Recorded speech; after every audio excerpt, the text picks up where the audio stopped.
Astronauts to the moon. Ignition sequence start. 3, 2, 1. Houston, we have a problem. Liftoff. We have a liftoff. We copy you on the ground. You got a bunch of guys about to turn blue. What you're seeing here is a mirage. What's going on, everyone? It's Jaron from Jeranism, back with another video for you today. A short video. I just want to tell you a little secret I learned that will surely help me save some money, and perhaps I can save you a few bucks as well.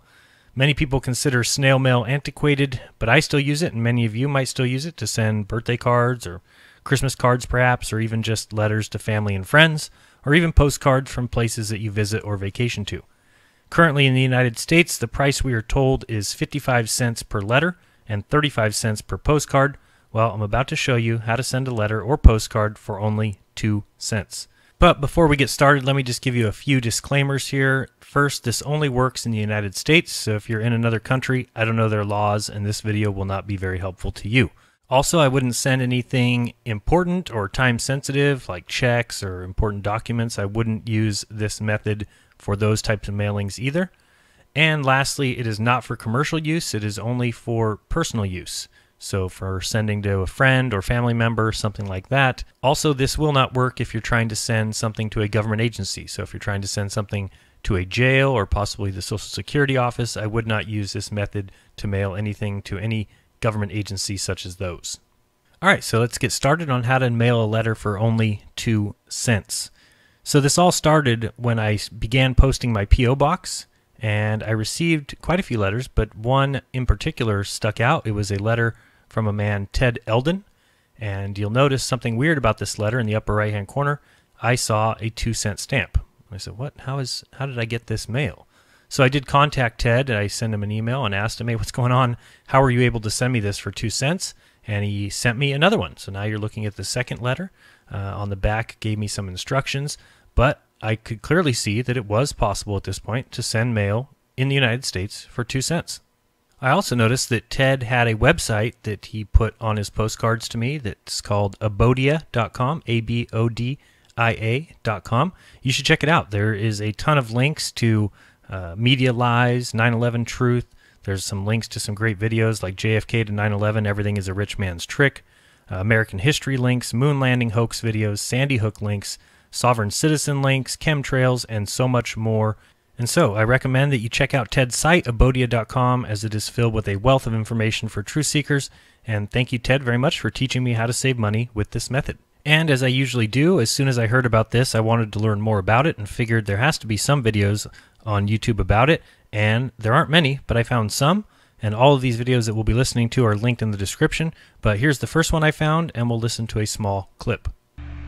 However, you can send a letter non-domestically without the United States, not in the federal zone. They're tricking you. It was the description of this video that actually had the most information of any of the other videos we'll watch. In it you can see it says take an envelope, place a letter inside, place a 3-cent stamp on it, address it to somewhere outside of the United States, which means any of the 50 states and not in Washington, D.C., any military base, any federal zone, and he says no zip codes. He then gives us a few examples, which are very helpful. And the hugely helpful thing here, and we'll come back to this, is he puts the Congress session of the law in his description. If we go down a little bit further, it says, why is this important? Well, because this will prove to the naysayers a bunch of things. Number one, that the zip code makes your address a federal zone. Number two, that the 2-letter abbreviation is seen as a federal state. 3, that the post office is a corporation and is tricking the average American into using, at this time, 55-cent stamps when only a 3-cent stamp is required. Also, I believe it's 2 cents. I'll show you that here shortly. That all 50 states are without the United States, and that common knowledge of the government is often misunderstood. And lastly, that the United States can mean the federal government. Now, this particular gentleman said that we should also write the exact Congress session on any letter we send this way, and that's up to you. I didn't do it when I tested this method, but it doesn't hurt to include it because possibly a postmaster or post person may not know this exact law. So help them out. But now with this Congress info, I went to see what law we are invoking. So I searched Chapter 71, Section 23 of the 37th Congress, Session 111, and found a document labeled An Act to Amend the Laws Relating to the Post Office Departments. All right, great. a PDF from the Library of Congress, and all of these documents are in the description, so you can click those if you want to check them out yourself. So I started scanning this particular document looking for Section 23, and I was having a tough time. The document seemed to skip. So upon further examination, I noticed that the document is actually missing pages. If you see here, page 701 ends with a hyphenated word post, and the next page starts with shall, which doesn't fit the previous page at all. A little closer look, and I realized that this document goes from page 701 to 709, skipping pages 702 to 708. Very interesting. So I had to do a little more searching and finally found the entire document for the 37th Congress, which is actually a 577-page PDF, but it was now easy because I could go right to the missing pages of 702 to 708, and there it was, Section 23. Let's read it. It states, "And it be further enacted that the rate of postage on all letters not transmitted through the mails of the United States, but delivered through the post office or its carriers, commonly described as local or drop letters, and not exceeding 1/2 ounce in weight, shall be uniform at 2 cents, and an additional rate for each 1/2 ounce or fraction thereof of additional weight, to be in all cases prepaid by postage stamps affixed to the envelope of such letter. But no extra postage or carrier's fee shall hereafter be charged or collected upon letters delivered by carriers, nor upon letters collected by them for mailing or for delivery." So, that was the end of Section 23. Now, there's a lot more to read. You can read all of this document if you want. There's tons of stuff in here, but that is the particular law that we are invoking. So let's continue. At this point, I was a little bit confused because I thought the USPS was the post office, and to me, I've always thought that the USPS was a government agency. Well, I found out that the post office was, but not the USPS. I then realized why, when the government shut down, why the mail did not.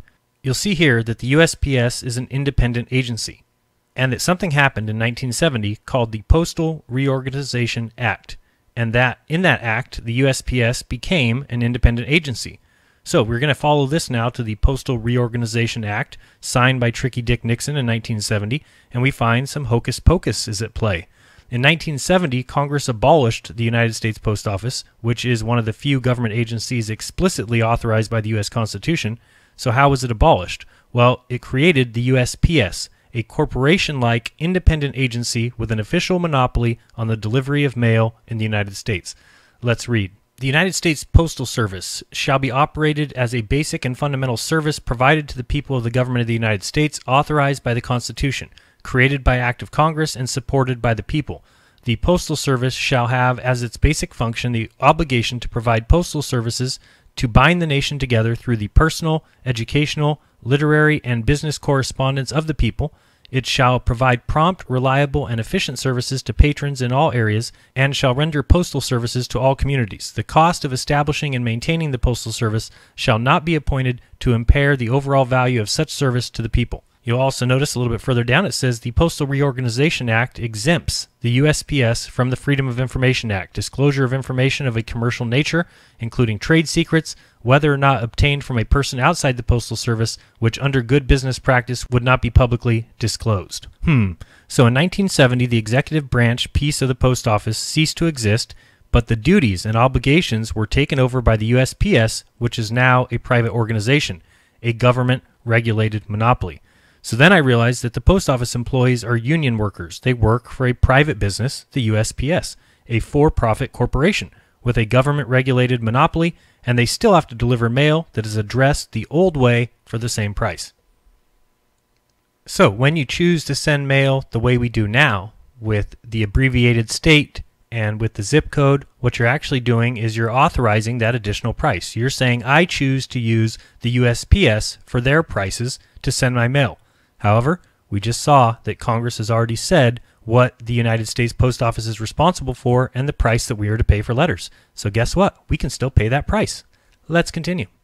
So the post office still exists within the USPS. You just have to know how to address your mail. So now we're going to see a couple people talking about it. They're going to tell us about sending non-domestic versus domestic, the geographical United States versus the corporation of the United States, the legal fiction. So we're going to listen to a couple other people just so you know I'm not the only one saying this. But let's check out a few videos that I found on YouTube. There's very few, but there is some. So this here is a great video. This guy's telling us that there's so much info out there that we simply aren't told.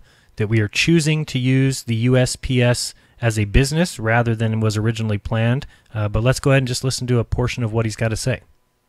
Now, hold on a second. I know cost of mail is ridiculous, right? Let's see, 100 mailings, and that's going to cost me what, 49 bucks? That's trouble.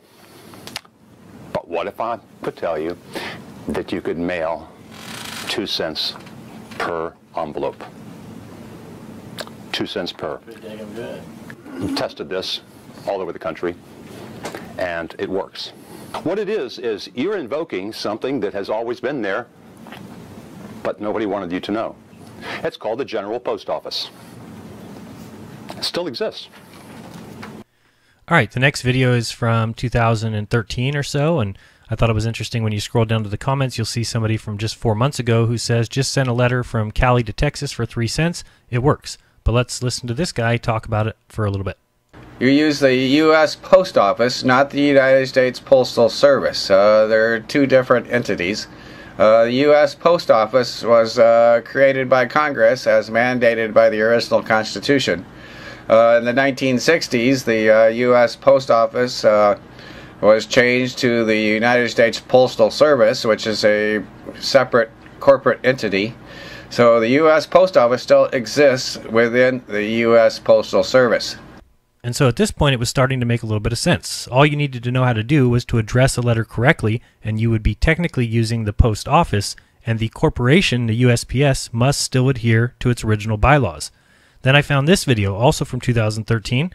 An interesting comment here below says, still works in 2018. We have another comment from somebody also saying it works, and further down, a very interesting comment, someone said, wow, it worked. Interesting, shocked. I was skeptical, but proven wrong. We'll now listen to a small clip from his video. Well, I'm mailing things outside of the government, and there's a specific way you need to address your mail if you want to mail something non-domestic. Domestic basically means within the government. So what most of you do when you mail a letter, you're mailing something domestically. You're mailing something through government territory, through federal territory. Now, when you're a child in school in America, you're taught how to address envelopes, you're taught how to write letters, things of that nature. And what they teach you is, how to write a letter to someone, and they show you, put the person's name, their address, put their town or city, and then you want to abbreviate their state and you want to put their zip code, right? Because that tells you exactly where things are. So when you mail something to the Postal Service, they can find that exact address and deliver it. Well, there's certain things that make that letter go through a federal zone, such as abbreviating the state on an envelope means you're mailing it within the United States government. It's a government territory. The United 50 States is the government, but every single one of the 50 states is its own territory. So the idea here is to mail something not within the 50 states as a whole, but you're mailing something from one state to another state that has nothing to do with the government. All right, so enough background. Now I'll tell you how to address your mail so that you can use this constitutionally assigned post office and not the corporation-like private business, the USPS, which will be happy to take your 55 cents per letter, but also must deliver mail that follows the rules of mailing non-domestically. So I've already tried this and it works. First thing I did was bought some 2-cent stamps that cost 40 cents for a sheet of 20. I got them at the post office counter. I then wrote a letter to myself from my P.O. box and dropped it in the blue mailbox outside the post office, and it got to my house 1 day later. I then called a friend, David Weiss, and told him about it, to which he said, that's absolute bullshit. I said, okay, well, I'll send one to you too. And why don't you check your mail in a few days? Then 3 days later, I got a text from him showing my letter on his counter. Obviously, it got from California to Connecticut for 2 cents. So, how to address your letter or postcard correctly? First thing you want to do when you mail a letter or a postcard, you are mailing within the government territory if you use a zip code or an abbreviated state. So remember, you are invoking something that has always been there. Someone just didn't want you to know. The General Post Office still exists and makes sure letters go from point A to point B, but you cannot use a zip code. I write on mine zip exempt, so you might want to do that. You must also spell out the entire state. You cannot use a 2-letter abbreviation. That is copyrighted by the federal government, so don't use those, whatever state you're sending it to, and your return address must be the complete state. Also, I may not have mentioned you cannot mail this way to Washington, D.C., since that is a federal zone. So what a zip code actually does is it's telling the post office that you're sending your letter within the federal zone or within the corporate United States. And the corporate United States is located within the District of Columbia. So when you use a zip or a 2-letter abbreviation, the cost is going to be 55 cents. However, you can still send a letter non-domestically without the United States, not in the federal zone. They're basically tricking you. You only need to pay 2 cents as long as you don't put a zip code and no state abbreviation. All right, and this way it's non-domestic without the United States. So let me walk you through it step by step just so you see exactly what's going on here. First, grab yourself an envelope, then you put a 2-cent stamp on it. And then if you want, according to some videos that I've seen, you should write these exact words in the upper right-hand corner. I didn't do it, and the letter still got both to myself and to Connecticut, but it's up to you. I don't see a harm in doing it. And you would write on the top, first class non-domestic. Then you put BK 12, Statutes at Large, Chapter 71, Section 23, 37th Congress, Session 111. At that point, you can go ahead and put in your return address in the upper left-hand corner. And when you do that, make sure you spell out your name and then spell out your address. Remember to make sure that you spell out boulevard or way or street, as I've heard that that can have an effect on it as well. Not positive. Again, I didn't have that results in my little tests, but you should go ahead and do that. Also, make sure you spell out the full city and the complete and total state.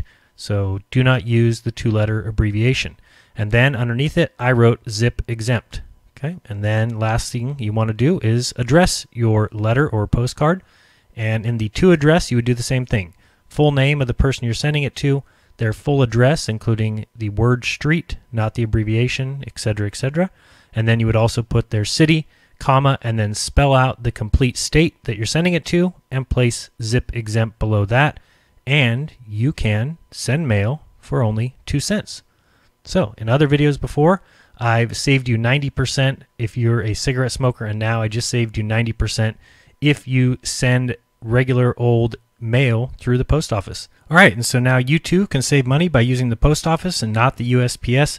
I appreciate you watching. Hit like if you did. Subscribe if you'd like as well. If you're new to my channel, check out my other videos to see the many, many ways we are being lied to, and by how working together and informing each other we can make a better world for everyone. I remind you to do your own research, because when you do, you'll never again believe what you've been taught. On the way out, we have a child who just found out that he can save a lot of money by mailing letters for 2 cents in the United States, so let's watch him. Till next time, this has been Jeranism. Peace!